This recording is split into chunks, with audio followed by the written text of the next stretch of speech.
நகர் நோக்கி பாண்டியனின் திருத்தலம் சென்றால் பாதிமகன் திருந்தலாம் என்றெண்ணி பாண்டியனின் திருத்தலம் சென்றால் பாதிமகன் திருந்தலாம் என்றெண்ணி அவளும் வழி நடந்தால் நிழலாக மதுரை எம்பதி சேர்ந்திடவே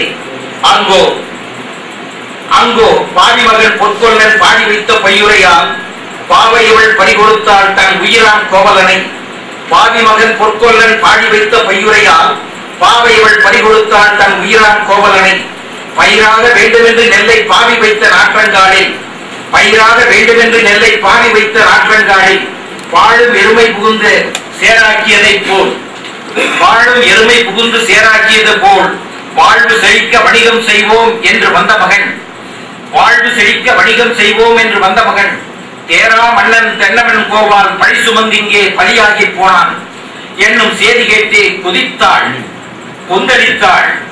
கொற்றவன் பேரவை நடுநடுங்க சீற்றம் கொண்டவள் நீதி கேட்டாள். தேரா மன்னன் தென்னவன் கோவால் பழி சுமத்திங்கே பலியாகி போனான் என்னும் செய்தி கேட்டே குதித்தாள் கொந்தளித்தாள். கொற்றவன் பேரவை நடுநடுங்க சீற்றம் கொண்டவள் நீதி கேட்டாள். மானம் காக்க மன்னன் உயிர் நீத்தான் அடுத்த நொடியை விடுத்தான் தன் உயிரை. மன்னன் வீழ்ந்து அடுத்த நொடியை விடுத்தாள் தன் உயிரை வேறிருந்த கொடியாய் வீர திருமகனாம் கோப்பெரும் தேவி. மன்னன் வீழ்ந்து அடுத்த நொடியை விடுத்தாள் தன் உயிரை வேறிருந்த கொடியாய் வீர திருமகனாம் கோப்பெரும் தேவி. இதையெல்லாம் கண்டபின்னும் கோபம் தணிந்தாள் இல்லை. கோவலன் பட்டதுயர் படர்ந்தது நெருப்பாய் அவள் நெஞ்சில். இதையெல்லாம் கண்டபின்னும் கோபம் தணிந்தாள் இல்லை. கோவலன் பட்டதுயர் படர்ந்தது நெருப்பாய் அவள் நெஞ்சில். கல் மூங்கில் கந்தகம் மட்டுமின்றி இறுகி கிடந்ததை திருகி எறிந்தாலும் தீப்பற்றும் என்றால் தணலின் புத்திரின் தஞ்சாவூர் தமிழச்சி. கல் மூங்கில் கந்தகம் மட்டுமின்றி இறுகி கிடந்ததை திருகி எறிந்தாலும் தீப்பற்றும் என்றால் தணலின் புத்திரி தஞ்சாவூர் தமிழச்சி. பிறகே தெரிந்தது நெஞ்சுக்குள் யாருக்கும் நெருப்பு உண்டு என்பது. சிலம்பு ஒன்றால் புலம்பி நின்ற பூங்கொடி மலைநாடு சென்றார். அங்கே மலைவாழ் மக்களவர் கண்ட காட்சி விண்டுரைத்தார். மாதரசி அவள் மண்ணை விட்டு விண்ணை நோக்கி சென்றாள் என்ற அச்செவிவழி செய்திதான் சிலப்பதிகாரம் பிறந்த செய்தியா. அந்த சிலப்பதிகாரத்தை நம் சிந்தையெல்லாம் சிலிர்க்க நற்றமிழில் செப்ப வருகிறார் நக்கீரன் அல்ல நம் கீரனூரார். அந்த சிலப்பதிகாரத்தை நம் சிந்தையெல்லாம் சிலிர்க்க நற்றமிழில் செப்ப வருகிறார் நக்கீரன் அல்ல நம் கீரனூரார். வாருங்கள் வந்தெங்கள் மனம் குளிர தாருங்கள் நெஞ்சைகளும் சிலப்பதிகாரம் என்று சொல்லி என் அறிமுக உரையை நிறைவு செய்கிறேன். நன்றி, வணக்கம்.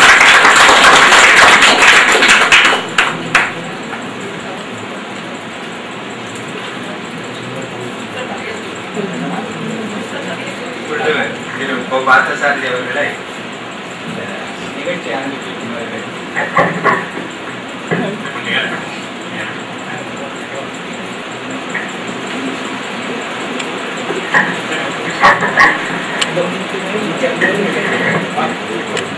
ஆதிபகவன் முதற்றேவுடன் இந்த அரங்கத்திற்கு வருகை தந்திருக்கின்ற சான்றோர் பெருமக்களே, குறிப்பாக பாரதி கலைக்கழகத்தை 56 ஆண்டுகளாக சீரும் சிறப்புமாக நடத்தி வருகின்ற அருமை பேர் சொல்லில் செல்வர் சுராஜ் அவர்களே, 50 பேசினார் முதல் வரிசையிலிருந்து கடைசி வரையும் பல்வரிசையாகவே இருக்கும் என்று தாராபாரதியால் பாராட்ட பெற்ற தென்கட்சி சுவாமிநாதன் அவர்களே, இசையறிஞர் வை ராமச்சந்திரன் அவர்களே, ஆய்வாளர் செங்கை பொதுவன் அவர்களே மற்றும் உள்ள நல்லோர்களே, இந்த அவை சான்றோர் நிறைந்த அவை என்று நான் கருதுகிறேன். கொள்கை சான்றோர்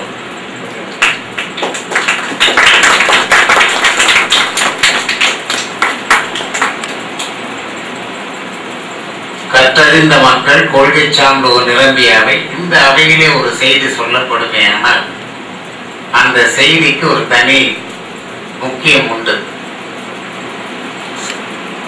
அந்த சான்றோர் அவை என்பதால் இதை நான் சொல்கின்றேன். அறிமுகப்படுத்திய அவர் வெறும் பூங்கொன்றனாரா, வெறும் பூங்கொன்றனாரா? இல்லை இல்லை, கணியன் பூங்கொன்றனார். இந்த கணியன் என்று சொன்னால் இளங்கோவுக்கு பகைவனாக ஆகிவிடுமோ என்ற எண்ணத்தால் அதை விட்டு விட்டாரோ என்று நினைக்கின்றேன். ஏனென்றால் கணியினால் தான் அவர் துறவு கொண்டார். இளவரசனாக இருக்க வேண்டிய இளங்கோ கணியன் சொன்ன ஒரு வார்த்தைக்காக துறவு கொண்டு அந்த குணவாயில் கோட்டத்தில் அரசு துறந்து வீட்டிருந்தார் என்பது காப்பியம் சொல்லுகின்ற கதை. எனவே பூங்கொன்றனாரே, உங்களிடத்தில் இளங்கோ சொல்லிவிட்டாரா, நான் ஒரு பெரிய 30 காதைகள் அடங்கிய ஒரு சிலப்பதிகாரத்தை சமைத்திருக்கின்றேன், நீங்கள் புது கவிதையிலே ஒரு குட்டி சிலப்பதிகாரத்தை தர வேண்டும் இந்த மாமன்றத்துக்கு என்று இளங்கோ சொல்லிவிட்டாரா? தொடக்கத்திலிருந்து கடைசி வரையிலும் சொல்லிவிட்டு நீங்கள் விட்டது ஒன்றுதான் சேரன் செங்குட்டுவன் வடநாட்டு பயணத்தை. உள்ளபடியே பாராட்டுகின்ற உங்களிடத்தில் இவ்வளவு கவித்துவம் இருக்கிறது என்பது முன்னமே தெரியும் எனக்கு. மிகச்சிறந்த கவிஞர் என்பதை, உடலில் உட்பாகத்தில் இருப்பதையெல்லாம் எடுத்து காட்டக்கூடிய அந்த கலையறிந்தவர் அல்லவா நீங்கள். எக்ஸ்ரே உடலின் உட்பாகத்தை எல்லாம் படம் எடுத்து மக்கள் மருத்துவருக்கு காட்டக்கூடிய ஒரு வல்லவர் அல்லவா நீங்கள். எங்க காப்பியத்தின் உள்ளே புகுந்தி ஒரு எக்ஸ்ட்ரா எடுத்து இங்க கொடுத்து விட்டீர்களே, உங்களுக்கு நன்றி. இந்த தில்லை கங்கா நகர் என்ற பெயர் கண்ணையினர் தான் கேட்கணும் எப்படி வைத்தாங்கன்னு. ஏன்னா அவர் தில்லையை சார்ந்தவர், நானும் தில்லையை சார்ந்தவன் தான். நாங்கள் 2 பேரும் கிட்டத்தட்ட ஒரே இடத்தில் கல்வி பயின்றவர்கள். இந்த தில்லை என்று பெயரை வைத்து தில்லை இந்த மக்களை எல்லாம் நடராசர்களுடைய நடனம் காட்டுவதற்காக அழைத்து செல்ல போகிறீர்களோ, கங்கா நகர் என்று அடுத்தபடி சொன்னீர்களே, இந்த தில்லை எங்கே இருக்கிறது, கங்கை எங்கே இருக்கிறது? உங்களை நான் கங்கை நதி தீரத்திற்கு அழைத்து செல்கிறேன். கங்கை நதி தீரத்திலே ஒரு பெரிய போர், 18 நாழிகை நடந்த போர், சேரன் செங்குட்டுவனுக்கும் வட அரசர்களாகிய கனக விசயர் சார்ந்தவர்களுக்கும் நடந்த போரிலே வெற்றி கொண்டான். சேரன் செங்குட்டுவன் வெற்றி கொண்டான். அங்கே இமயமலைக்கு சென்று வீரபத்தினிக்கு கல்குணர்ந்தான். கல்குணர்ந்து கங்கை கரையின் தென்பகுதியில பாடி வீடு அமைத்து மிக அழகாக அமர்ந்திருந்தான். பாடி வீடுகள்லாம் யார் செய்து கொடுத்தார்கள் தெரியுமா? வடவாரிய மன்னர்கள் தான். யாரை இவன் வென்றானோ அந்த மன்னர்களே இவருக்கு எல்லா விதமான வசதிகளையும் செய்து கொடுத்தார்கள். அந்த பாடி வீட்டில் அமர்ந்திருக்கின்றார் சேரன் செங்குட்டுவன். அப்போது மாடல மலையவன் என்கின்ற ஒரு அந்தணன் அங்கே வருகிறான். அவர்கள் சொல்லாததை நான் சொல்றேன், சொன்னதை சொன்னால் அரைத்த மாவை அரைத்ததாக ஆகிவிடும். எனவே அங்கே அந்த மாடல மலையவன் வருகின்றான். சேரன் செங்குட்டுவனை பார்த்து சிரிக்கிறான். ஒன்றை சொல்கிறேன், அரசு அவையிலே மிக தாராளமாக செல்லக்கூடிய சிலர் இருக்கிறார்கள். அவர்களிலே ஒருவன் மாடல மலையவன். அவனுக்கு எந்த விதமான அனுமதியும் தேவையில்லை. சேரன் அவைக்கு செல்வான், சோழனுடைய அவைக்கு செல்வான், பாண்டியன் அவைக்கு செல்வான். அங்கே அவனுக்கு மரியாதை உண்டு.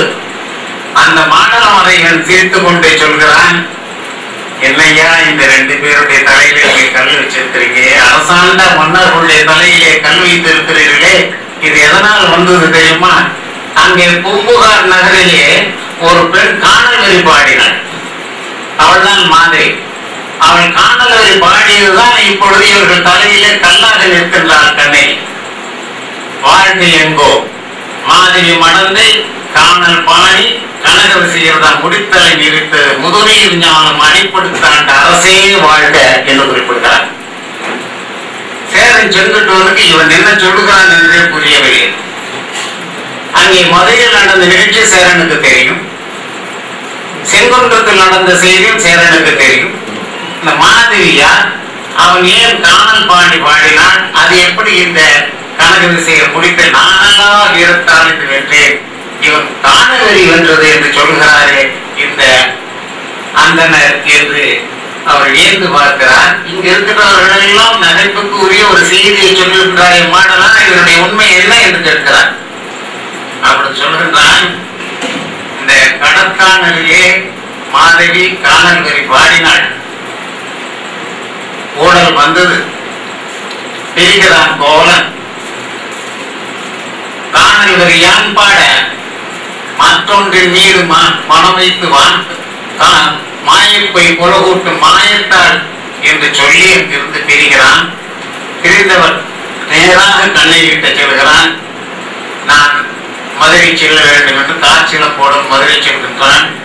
மதுரையிலே அவன் கொல்லப்படுகிறான். கொலையுண்ட பத்தினி நேராக எங்கே செல்ல வேண்டும் சொல்லுங்கள். நான் பெண்கள் எல்லாம் இருக்கிறீர்கள். ஒரு பெண் தன்னுடைய வாழ்க்கை இழந்து விட்டாள் என்றால் அவள் செல்ல வேண்டிய இடம் தாய் வீடுதானே. ஆனால் சென்றால் அவள் கிழக்கே நான் கணவனுடன் வந்து நம்பிக்கையோடு இந்த மதுரையில நாம் வாழப்போகிறோம் என்ற எண்ணத்தோட, ஆனால் வாழ்விழந்து விட்டேனே, தனியாக போகிறேனே, புலம்பிக் கொண்டு செல்கிறேனே என்பதால் நான் தாய் வீடு செல்ல மாட்டேன், சேர நாட்டுக்கு செல்கிறேன் என்று அங்கே போய் செல்கிறாள். அங்கே விண்ணகம் செல்கிறாள். எனவே அவள் யாருக்கு மகள்? சோழ நாட்டில் பிறந்ததால் சோழ மன்னனுடைய மகளா? பாண்டியன் மகள் என்று அவளே சொல்லிவிடுகிறாள். தெய்வ கண்ணகி பாண்டியன் தவறில நான் அவள் மகள் என்று சொல்கிறார். இந்த நிலையிலே இந்த காணல் வழியினாலே பிரிந்த கோவலன் மதுரை வந்து தன்னுடைய உயிரை விடுகின்றான். அப்படி உயிரை விட்ட கொலைக்களப்பட்ட கோவலன் மனைவி புலவர் கோவே நின் நாடு புகுந்து, அவள் தான் உன்னுடைய நாட்டுக்கு புகுந்தாள். வடதிசை மன்னர் மணிமுடி ஏறினாள். இந்த செய்தியை ஆய்வாளர்கள் சொல்வார்கள். செங்கை பொதுவன் போன்றவர்கள் எல்லாம் இங்கே சிலப்பதிகார தொடர் வகுப்பு நடத்தியவர். கிட்டத்தட்ட 30 ஆண்டுகளுக்கு முன்பு நாகநந்தி முன்னிலே இங்கே இருந்தவர் எத்தனை பேருக்கு தெரியும் என்பது முதல் அரங்கத்திற்கு நான் தலைமை ஆகினேன், கடைசி அரங்கத்திற்கு நாகநந்தி தலைமை ஆகினார். எனவே இப்படி ஒரு குட்டி சிலப்பதிகாரத்தை மாடல மலையன் காணலன் தன்னூரை கடல் விளையாட்டுகள் மாதிரி வளர்ந்தே வரினவள் பாணியோடு ஊழல் காலத்து ஊழனை உருத்தேட கூடாது பிரிந்து குலக்குடி தன்னுடன் மாடமோதல் மதுரை புக்காங்கு இளைத்தார் வேந்தன் எழுவான் ஈர கொலைக்களப்பட்ட கோவலன் மனைவி புலவர் கோவே நின் நாடு புகுந்து வடதிசை மன்னர் மணிமுடி ஏறினாள் என்று அந்த மாடல மறைவன் சொன்ன உடனே மாடல மறைவனுக்கு எப்படி செய்திகள் எல்லாம் கிடைக்கிறது. ஏனென்றால் அவர் நாடு விட்டு நாடு செல்கின்றவர். அவன் மூலமாக தான் சோழ நாட்டில் என்ன நடந்தது என்பதை மாடலன் வழியாகத்தான் சேரன் செங்குட்டுவன் அறிகிறான். பாண்டி நாட்டில் என்ன நடந்தது, ஏனென்றால் வடதிசை நோக்கி பயணம் 18 மாதங்கள் சென்றதனால் அந்த இடைக்காலத்தில் என்னென்ன நடந்தது என்பதை மாடலன் வழியாக அறிந்தவுடனே இப்படி மிகச்சிறந்த செய்திகளை சொன்ன மாடலனுக்கு தன்னுடைய எடை தங்கம் கொடுக்கின்றான் என்ற செய்தியும் நமக்கு கிடைக்கிறது. தன்னுடைய எடைக்கு எடை 50 துலா எடையுடைய தங்கத்தை அவனுக்கு, அதாவது இப்பொழுதெல்லாம் நாம் எடைக்கு எடை தங்கம் என்றால் கொடுக்கிறோம், அல்ல கோயில்களில் எல்லாம் கொடுக்கிறோம். இப்ப சேரை செங்குட்டுவனுடைய அந்த மேல இந்த குடநாட்டிலே இந்த செய்தி சொல்லப்பட்ட உடனே அவனுக்கு ஒரு எண்ணம் வருகிறது. நம் நாட்டிற்கு வந்தாள் இந்த பெண், நாம் அறிவது வேறொரு பெண்ணுடைய கருத்தை. தன் கணவன் சென்றவுடனே தானும் உயிர் விட்டாலே தன் உயிர் கொண்டு அவன் உயிர் தேடினள் தேடி போதாது. தொலைந்து போனவர்களை தேடுவதற்கு ஆளை விட்டு அனுப்புவது பழக்கம். இவள் விட்டால் யாரை? உயிரை. தன் உயிர் கொண்டு அவனையும் தேடினள் போல் பெருங்கோப்பென்று ஒழுங்கு மாய்ந்தனாலே இவளை நாம் பாராட்டலாமா என்பது ஒரு வினா. அப்படி இல்லை, நம்முடைய அகல்நாட்டில் வந்தாலே இந்த பதிவு தெய்வத்தை பாராட்டப்பட வேண்டுமா என்பதாக யாரிடம் கேட்டிருந்தான்? வேண்மாள் என்கின்ற தன்னுடைய மனைவியிடம் கேட்டிருந்தான் சேரன் செங்குட்டுவன். சங்கடமான கேள்வி. அவளோ அரசி, தப்பி தவறி கூட அந்த கோப்பெரும் தேவியினுடைய உயர்வை எடுத்து சொன்னால் அரச பரம்பரையை மரியாதை செலுத்தியது என்ற பழி தனக்கு வந்துவிடுமோ என்று அஞ்சினாள். எனவே அவள் சொல்லுகிறாள், தன்னுடைய கணவனுடைய உயிர் போனவுடனே தவறாமல் போனாள் அல்லவா, அவள் எங்கே சென்றிருக்கிறாள்? இப்பொழுது விண்ணகம் சென்றிருக்கிறாள். விண்ணக மாந்தர்களுக்கு அவள் விருந்தாக ஆகட்டும். ஆனால் நம் மகள் போல தன்னுடைய மண்ணில் வந்து விழுந்தாலே, சோழ நாட்டுக்கு செல்லாமல் சேர நாட்டுக்கு வந்தாலே அந்த பத்தினி தெய்வத்தை நாம் பரசல் வேண்டும் என்று சொல்கிறாள். அதற்கு பிறகுதான் அவளுக்கு கோட்டம் அமைக்க வேண்டும் என்ற எண்ணத்தோடு பன்னாடு சென்று அங்கே இமயமலையில் கல்முணர்ந்து கங்கையில் நீராட்டி அவர்கள் கனக விசையை குடித்தலை நெறித்தான் என்பது உண்மைதான். ஆனால் பின்னர் கோபம் தணிகிற வரையிலும் தான் அந்த சினம் தவிர்த்த பிறகு அவன் என்ன செய்தான் என்றால் அவர்கள் இருவருக்கும் முடியோடு அவர் அரச பதவியை கொடுத்து வேளாவிக்கோ என்ற அரண்மனையில் தங்க வைத்து உரிய மரியாதைகள் எல்லாம் செய்தான் என்று நம்முடைய வஞ்சிக்காண்டு நமக்கு சொல்கிறது. இத்தகைய சிலப்பதிகாரத்தை எப்பொழுதுமே ஒரு காப்பியமோ ஒரு இலக்கியமோ யாருக்கு போய் சேர வேண்டும் என்றால் சாதாரண மக்களுக்கு போய் சேர வேண்டும். நம்ம கீரனூர் ராமமூர்த்திக்கு சாதாரண மக்களுக்கு போய் சேர வேண்டிய உத்திகள் எல்லாம் நன்றாக தெரியும். நம்ம பாரதி சுராஜ் அவர்கள் தான் சொல்றார், திண்ணை ராமாயண வித்தகர் என்று இவரை அழைப்பார். மிக அருமையான அந்த ராமாயண செய்தியை மக்கள் மத்தியில் போய் சேரக்கூடிய சொல்லக்கூடிய ஆற்றல் ஆழமாக படிக்க வேண்டும் அல்ல, செய்தி போய் செல்ல வேண்டும். அந்த செய்தியை சொல்வதற்காக வருகிறார்கள். அரங்கேற்றம் என்று தலைவர் அவர்கள் குறிப்பிட்டார்கள். ஒரு அரங்கேற்றத்தை பார்த்தோமே, புகார் நகரிலே மாதிரியினுடைய அரங்கேற்றத்தை பார்த்தோம். இப்பொழுது சிலப்பதிகார அரங்கேற்றம் ஏனென்றால் டெல்லியிலே எங்கு போய் கல்குணர்ந்தானோ சேரன் செங்குட்டோன் அந்த தலைநகர் டெல்லியில இவர் ஆற்ற இருக்கிற சொற்பொழிவுக்கு இது முன்னோடி. இது அச்சாரம்.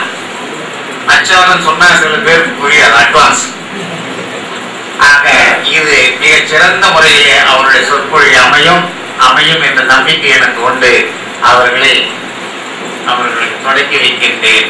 இந்த காப்பியத்தில் ஈடுபட்டவன் நான் என்பதாலே கிட்டத்தட்ட 12 வயது இருக்கின்ற பொழுது சிலப்பதிகாரத்தை பயில தொடங்கினேன். அதன் விளைவாகத்தான் ஒரு நூலையின் சிலப்பில் அருந்திய சிந்தனை பூக்கள் என்று எழுதியிருக்கின்றேன். எனவே என்னுடைய அருமை கீரனூர் நக்கீரன் அல்ல என்றார். நெற்றிக்கண் காட்டினும் குற்றம் குற்றமே என்று சொன்ன நக்கீரன் அல்ல இவர் கீரனூர். நல்ல கீரன் தான் அவர். இவர் சொல்ல கீரன். எனவே சொல்லின் செல்வனாக அவர் இருந்து இந்த காப்பியத்தை நம்ம படைக்க வேண்டும் என்று நான் கூட கேட்டுக்கொள்கிறேன். இதை தொடக்கி வைக்கின்றேன் நல்ல எண்ணத்துடன்.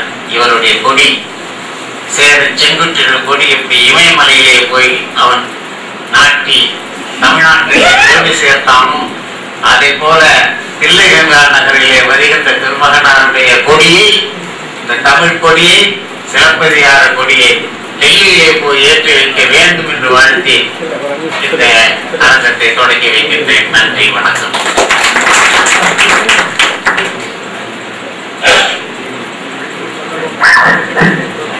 தோங்குவதற்கு முன்பாக என்னை மேடை ஏற்றி மகிழ்ந்த மாபெரும் பெரியவர் பாரதி சுராஜ் அவர்கள் நேற்றைய தினம் தன்னுடைய 1000வது பிறையை கண்டார்கள். 80 வயது பூர்த்தியானாலும் இளமை போன்று பாரதி கலைக்கழகத்தை 56 ஆண்டுகளாக நடத்தி கொண்டு வருகின்ற மாபெரும் பணியை போற்றி எனக்கு ஒரு அறிமுகம் தந்தவர் அவர். நான் சொற்பொழிவு ஆற்ற வேண்டும் என்று கட்டளையிட்ட பொழுது மேடை அமைத்து தந்தவர் மதிப்புக்குரிய நாவல்பாக்கம் நரசிம்மன் அவர்கள்.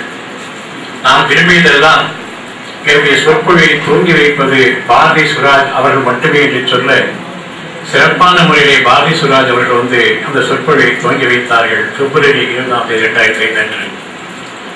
அப்படிப்பட்ட பாரதி சுராஜ் அவர்களுடைய 80வது நிறைவு விழாவை கொண்டாடும் விதத்திலே தில்லை கங்காநகர் மக்கள் நல மன்றமும் சேர்ந்து கொண்டு அவருக்கு நம்முடைய கலை இலக்கிய வட்ட தலைவர் பூங்குன்றனார் அவர்கள் கொண்டாடி அழைப்பார்கள்.